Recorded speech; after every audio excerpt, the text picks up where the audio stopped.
Les professionnels de santé peuvent être confrontés à une perte de sens dans leur exercice. C'est vraiment important de proposer des choses qui les réalignent avec leur système de valeurs.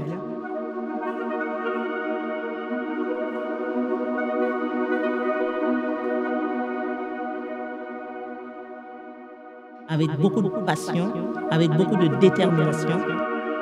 Faire bouger les lignes.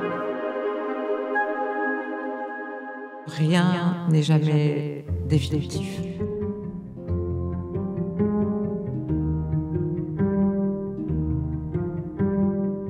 Je m'appelle Stéphanie Gâteau, j'ai 56 ans et je suis la fondatrice de la start-up Handy Road pour rendre le monde accessible à tous. Rendre le monde accessible à tous pour différentes raisons. La première, c'est l'accessibilité physique à travers une application pour faciliter et sécuriser le déplacement des personnes à mobilité réduite et de leurs aidants.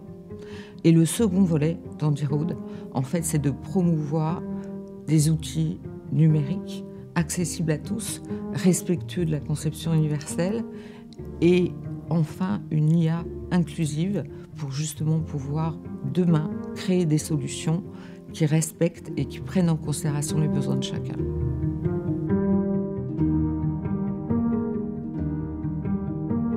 Je m'appelle Adeline Roger, j'ai 45 ans et je suis la fondatrice de la Tribu des Super.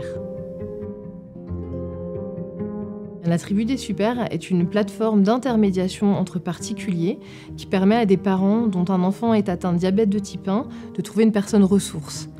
Alors, les super-sitters, chez nous, sont des personnes qu'on sélectionne en amont, qui passent un entretien pour valider la capacité de ces personnes à prendre en charge un protocole de diabète de type 1 chez l'enfant. Et derrière, une fois que cet entretien est validé, ça leur permet de pouvoir être en lien et répondre à des demandes de parents effectuées sur la plateforme.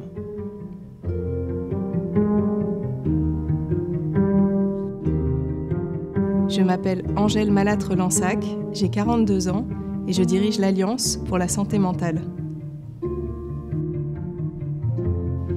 L'Alliance pour la santé mentale a été créée pour faire avancer, pour faire bouger les lignes en matière de santé mentale.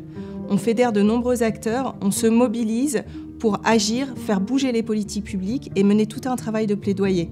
La santé mentale est devenue la grande cause nationale pour plus de prévention, plus d'information, déstigmatiser aussi les troubles psychiques et favoriser l'accès aux soins.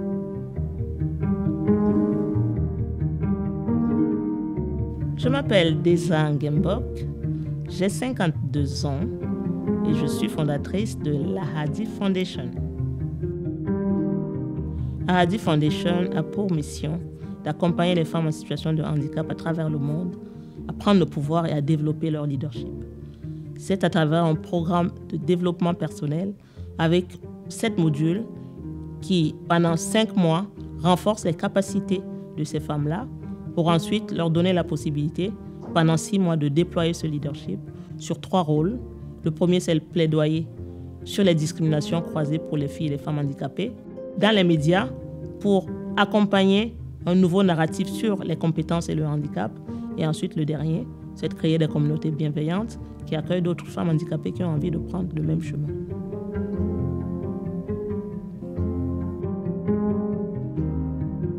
Je m'appelle Laure Fabre, j'ai 42 ans et je porte le projet Gynécobus. C'est le premier dispositif mobile en France centré sur la santé de la femme. C'est un dispositif de prévention qui fonctionne sur 54 communes dans le Haut-Var. On est une quarantaine de professionnels de santé, ce qui a permis aussi de structurer un réseau d'aval en cas de découverte de pathologie et d'accompagner les patientes en toute sécurité.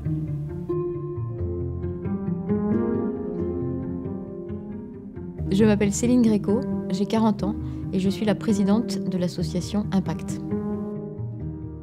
L'association Impact est une association qui vient en aide aux enfants de 0 à 25 ans qui sont confiés à l'aide sociale à l'enfance et qui les accompagne sur le plan de leur santé, de leur scolarité, de leur accès à la culture et de leur insertion professionnelle.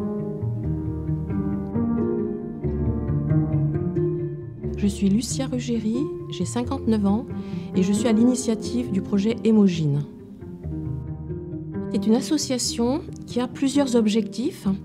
D'une part, de Pour améliorer l'errance diagnostique et le parcours des soins des femmes qui présentent des règles abondantes, et d'autre part, apporter aux patientes elles-mêmes une information médicale et aux professionnels de santé qui seraient intéressés, des contenus de formation continue qui soient validés médicalement et scientifiquement.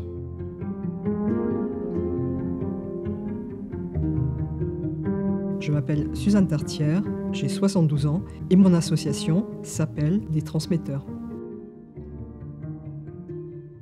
Notre association regroupe des retraités, essentiellement issus du monde de la santé, mais également du social et de l'éducation. Et nous avons 2 missions principales. La première, c'est de venir en renfort de structures publiques ou privées qui seraient en tension en cas de crise. La deuxième activité, c'est d'organiser des modules de formation destinés à des publics fragilisés dans différentes structures qui vont de l'école, des lycées, des collèges, des centres d'hébergement, enfin des structures très variées.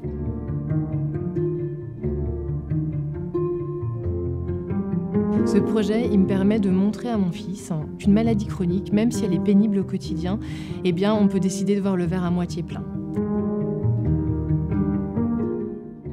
Il faut absolument qu'on fasse bouger les choses pour que les personnes en souffrance psychique puissent accéder aux soins et puissent en parler.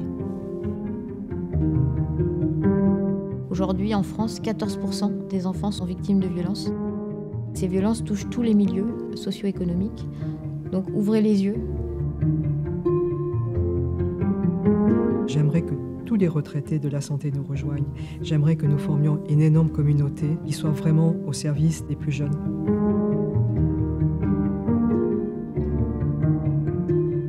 Le désert médical m'est apparu comme un élément très très important à contrer.